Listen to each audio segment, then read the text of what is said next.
ထိုင်းမှာကျမလိုမျိုးအလုံးမရှိလို့အလုရှာနေတဲ့တငယ်ချင်းတွေကိုကြိုက်နှစ်တဲ့ပွဲစားအလုကိုရပြီဆိုပြီးတော့တေးချပြီဆိုပြီးတော့ဝမ်းသာအားရနဲ့ရမ်းပြီးတော့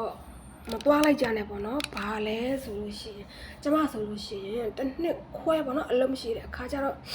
အလုတွေကလည်းထိုင်းနိုင်ငံမှာအရင်လိုခင်မကောင်းတော့ဘူးစက်ရုံတွေက35ကျော်ရင်မယူတော့ဘူးเนาะဒါကြောင့်ပစင်းတင်လို့ရှိရင်အသက်ကိုလိန်ပြီးတော့တင်ကြပါเนาะပြောချင်တာကအဲ့ဒီအလုပ်ကိုသွားချင်တယ်ဆိုပြီးတော့အဲ့ဒီအလုပ်ကကိုနဲ့ကြိုက်တယ်များသောအားဖြင့်အထိမတွေကရှက်စကတက်လာအသက်ဘလောက်လဲဒါတွေကအရင်စမေးတယ်เนาะကျမသွားလိုက်တယ်ဝမ်းသာအားရနဲ့အလုံးမရှိတာတစ်နှစ်ကျော်ပြီဆိုတော့အလုံးလည်းရဝမ်းသာအားနဲ့သွားလိုက်တယ်စမတ်ခါလည်းဈေးချိုတယ်ဟုတ်လားစမတ်ခါလည်းဈေးချိုတယ်ဆိုတော့အခါကျတော့1500ဆိုတော့သွားလိုက်တယ်စက်ရုံအလုပ်တော့မဟုတ်ပေါ့နော်ဟိုမိသားစုအိမ်လုပ်ငန်းပေါ့နော်တို့တလာမှာဟိုဘူးလေးနဲ့ရောင်းတယ်ဟလာဆက်လက်ရွက်ကလေးနဲ့အသားလေးနဲ့လိတ်ရတယ်လိတ်တယ်ပေါ့နော်လိတ်ပြီးတော့ဘူးရက်ထည့်ရတယ်အဲ့ဒီအလုပ်ကိုသွားလိုက်တာပါဟိုကြတော့ကောင်မလေး2ယောက်ရှိပါတယ်ကောင်မလေး2ယောက်ရှိတယ်သူကတော့ဟိုလူဟောင်းတစ်နှစ်ကျော်ပြီဆိုတော့1400ရှမ်းစကားတက်တယ်ဆိုတော့1400ရတယ်တယောက်ကကြတော့တလားခွဲပဲရှိသေးတယ်ရှမ်းစကားတက်တယ်9000ကျမကတော့ရှမ်းစကားမတက်ဘူးဆိုတော့8000ပဲပေးတယ်ရှင်9000ဆိုပြီးသွားလိုက်တာဟိုလဲကြတော့အလုပ်စင်းတယ်အလုပ်စင်းတော့မနေ့2နာရီတို့ထရတယ်နော်မနေ့2နာရီ2နာရီထအလုပ်လုပ်ရတယ်အဲ့အသားတို့သွားလိတ်ရအဲ့ဆလက်ရွက်တွေနဲ့အသားတွေသွားလိတ်ရလိတ်ပြီးတော့4နာရီထိုးပြန်လာရတယ်နောက်ပြီးတော့မနေ့8နာရီကနေတခါပြန်သွား8နာရီကနေပြီးတော့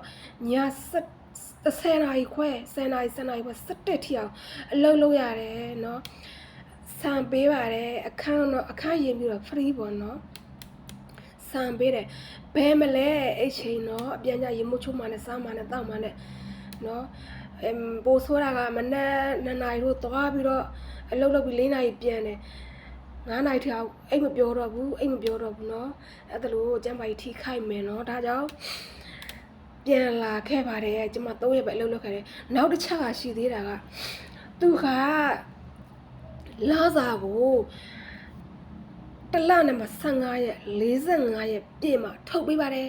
ဒီချားတဲ့ကိုဒီကြားတဲ့ကိုအလုပ်လုပ်နေတဲ့ကြားထဲမှာကိုဟင်းချက်စရာဝယ်ချက်ဖို့အတွက်ချင်းငွေထုတ်ပေးပါဆိုတော့လုံးဝထုတ်မပေးပါဘူးတဲ့ထုတ်မပေးပါဘူးတဲ့တလားပြည့်ပြီးခါမှထုတ်ပေးပါမယ်တဲ့နော်ကိုစီကိုစားပြီးတော့ပြန်လာခဲ့ရပါတယ်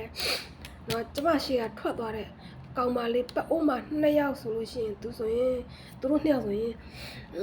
8000တဲ့မနေ့2နာရီထိုးပဲအလုပ်ဆင်းပြီးတော့8နာရီကျတော့ပြေးပြီးသူတို့ကဘာလို့အဆင်ပြေတယ်လဲဆိုလို့ရှိရင်သူတို့ကကြတော့ဟိုသူတို့ပွဲစားကစမခ900အလုပ်လုပ်ကြည့်အောင်မယ်အဆင်ပြေမှစမခပေးမယ်ဆိုပြီးတော့သူတို့အဆင်မပြေတဲ့အခါကျတော့သူတို့ပြေးပြီးအဲ့ဒါတစ်ချက်ကောင်းတာပေါ့နော်စမခအဲ့လိုမျိုးမပေးသေးဘူးအလုပ်ဆင်းပြီးခါမှနင်တို့ပွဲစားတွေပြောသလိုမဟုတ်လို့ရှိရင်မပေးဘူးပေါ့နော်အလုပ်ပြောင်းပေါ့အဲ့လိုမျိုးပေါ့ပြောရရင်တော့အဲ့လိုမျိုးအခက်အခဲတွေရှိပါတယ်เนาะဒါကြောင့်အလုပ်ရှာမယ်ဆိုလို့ရှိရင်အလုပ်ချိန်ဘယ်ချိန်ဆင်းရတယ်ဘယ်ချိန်ပြန်ရတယ်เนาะတေးသေးချာလေးမေးကြပါကိုယ့်ရဲ့ပွဲစားတွေကိုလစာဘယ်လိုထုတ်တယ်လစာဘယ်နှစ်ရက်နေပြီးတော့ထုတ်တယ်ရက်ပေါင်ဘယ်နှစ်ရက်နေပြီးတော့ထုတ်တယ်ဆိုတာတေးသေးချာမေးကြပါနောက်တစ်ချက်ကဆန်ပေးတယ်အခန်းပေးတယ်အခန်းရင်မိဆန်ပေးတယ်အခန်းပေးတယ်အခန်းစဘောတထေးတင်ပေးတယ်ဆိုပြီးတော့တိုင်းဝမ်းသာအားရနဲ့မသွားလိုက်ကြပါနဲ့เนาะကျမဆိုလို့ရှိရင်2021တော့ချချင်းဆောင်ချွန်ပူလေးမှာပန်းအတူထုတ်လုပ်တဲ့စက်ရုံတို့ခရစ်စမတ်တွေမှာဟိုခရစ်စမတ်တွေမှာလို့တပင်ပေါ့နော်အတူပေါ့နော်အဲ့လိုမျိုးဟိုပန်းခတ်တွေအတူတွေအဲ့လိုမျိုးလုပ်တဲ့စက်ရုံမှာသွားခဲ့တယ်အခန်းစဘောတထေးတင်ပေးတယ်ဆိုပြီးဝမ်းသာအားနဲ့သွားကြတာဟိုကြတော့လူအလုံးပေါင်း17ယောက်ရှိတယ်เนาะ17ယောက်ရှိတယ်လင်းမယားတော့ကြတော့2000တယောက်ကို1000 2ယောက်ကို2000အားလုံးပေါင်းကောင်မလေး4ယောက်ဆိုလို့ရှိရင်လေတစ်ခါနဲ့4ယောက်နေလေ4000ဝယ်ပေးရမယ်5ယောက်နေလေ9000ဝယ်ပေးရမယ်9000ပေးရမယ်အဲ့တော့တယောက်နဲ့တယောက်စကားတွေများကြမှာပွဲစားတွေနဲ့သူတို့တွေစကားတွေများကြကိုလည်းကိုပွဲစားကိုဖုံးဆက်ပြီးပြောတယ်လုံးဝမျိုးပွဲစားတွေကိုယ်တိုင်ငါကိုပဲ လုံးဝမယူခန်းစပေါ်တစ်ယောက်1000ဆိုတာ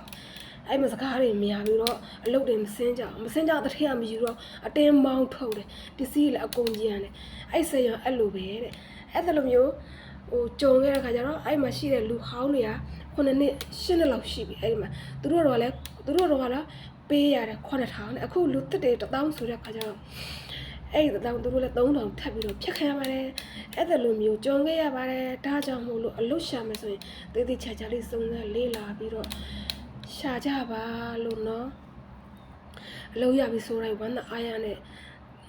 ချက်ချင်းမသွားလိုက်ကြပါနဲ့နော်တေးသေးချာချာလေးလေးလာစုံစမ်းကြပါလို့နော်ကျမကတော့စမခ1500တော့ဆုံးတာပေါ့နော်အားကြောင့်မလို့အလုပ်ကိုတသေးချာချာသူတို့ပွဲစားတွေပြောသလိုမှန်ကန်ပြီးမှန်ကန်ကအလုပ်ချိန်နဲ့တဲ့အမှန်ကန်မဲ့ဆိုလို့ရှိဆိုခါမှ